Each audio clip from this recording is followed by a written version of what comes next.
I started Alpha Tech Pet back in 1989. I graduated from veterinary school back in 1984, so I've been a veterinarian for a long time. I've owned multiple veterinary clinics, and I built a veterinary product distributorship.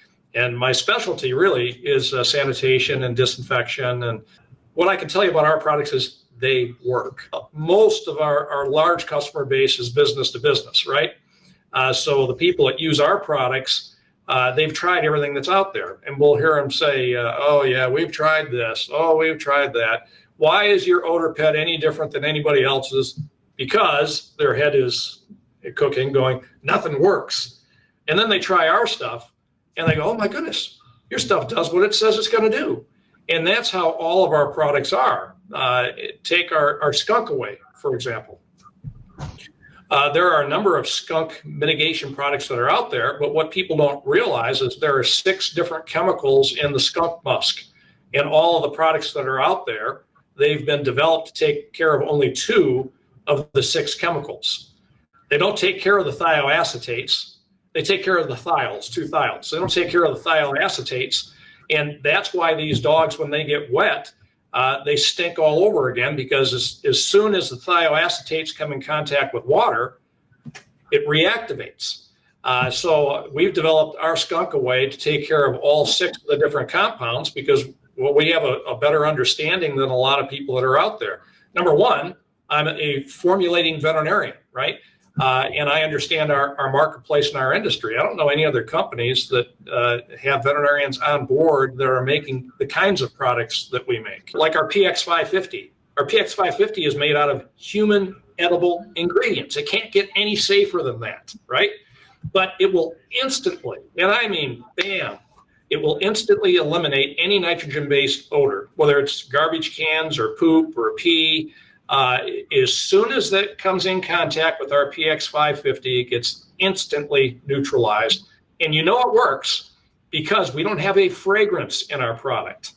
Okay, so you smell that like we use bobcat urine at trade shows because it's really gross. You can order it online. It's real bobcat urine. I'm going to apologize ahead of time because it really does stink. Like, I think all the God. Let's see if I can do this for you. Oh wow, the stain even comes out. There's no fragrance at all. Do you smell anything? Oh shoot. Oh wow, there's nothing there. Nothing there, right? It's good. It's good. It's good. And there's no fragrance, so we haven't masked it. We have totally destroyed those nitrogen-based odors. We have excellent educational materials on our website. The pH scale ranges from 0 to 14. So 0 is like battery acid. 14 is going to be like oven cleaner. They're bad. The farther you move away from neutral, from 7, the more dangerous the product's going to be. And in particular, the harsher it's going to be on your facilities. So ideally, you want to be utilizing, whether it's our product or somebody else's product, you want to find things that are in that narrow neutral pH range of anywhere from like 6 to 8, 7 being ideal. So there too, when we formulate, we try to formulate to stay within that pH range, because once you start getting outside of it, I don't care what the savvy salespeople might try to say, because it's total baloney. When you're too far outside that range, you're going to damage your facility.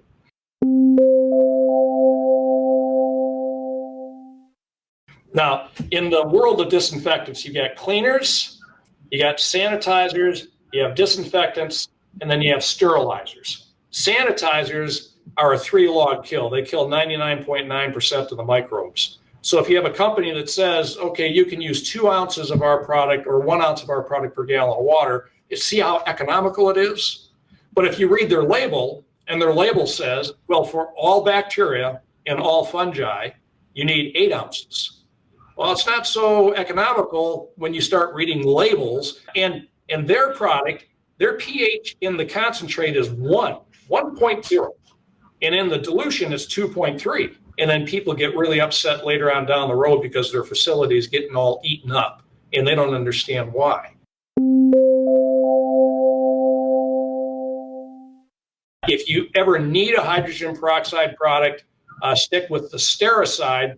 That's got a pH of 4.5, so it's not as low, but the benefit of the Stericyde is that it's also a liquid surface sterilizer. It's the only EPA approved one in the industry. So when you need a big gun, you're in panic mode, right?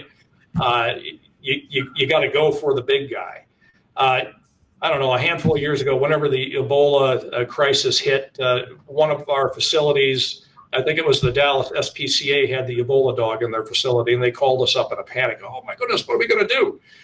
So we said, well, we're going to go ahead and send you a 55-gallon drum of the Stericyde. They wanted to be able to know that they can completely sterilize it, like you've taken a cage or a room or a table and you put it in an autoclave. Well, now you got peace of mind.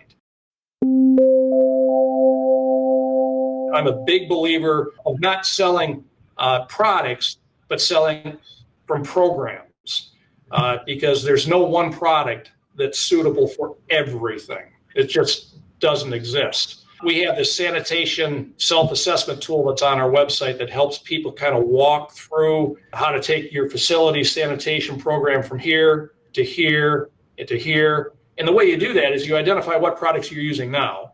And let's say you're using a couple of the big Ds, a disinfectant, a degreaser, the deodorizer, and a drain maintainer. So facilities that are only using those, they have a basic sanitation program. That's it, basic. But there's a lot of improvement that can be made. So if you have isolation wards or disease outbreaks, or you're in any kind of a panic mode, or just occasional, like I want to do a real deep sterilizing. All right, well, now you've gone from a basic program to an intermediate program just by adding one product. Well, the way the EPA works, very few chemicals actually have COVID on the label. So the way the EPA works is if you can kill tougher things, it's called emerging viral pathogens. So if you can kill a tougher emerging viral pathogen, then you should be able to kill the easier ones. And the toughest ones are going to be like canine parvos, small non-envelope viruses. So if you can kill a small non-envelope virus, you should be able to kill a small enveloped virus. And if you can kill a small envelope virus, you should be able to kill a large envelope virus. So there's a cascade that kind of walks through like that. And the EPA allows companies that have emerging pathogen claims on their labels, which we have, right, to be able to reassure customers, is probably the best way to put it, that if we can kill a tougher bug, even 2 times tougher, we can certainly take care of COVID. And we are on EPA's N list. The N list is for COVID. So any products on the N list, the EPA would recognize as being effective against COVID, even if it's not on the label. We're also on the EPA's O list for rabbit hemorrhagic disease. That's a newer problematic pathogen than even COVID is.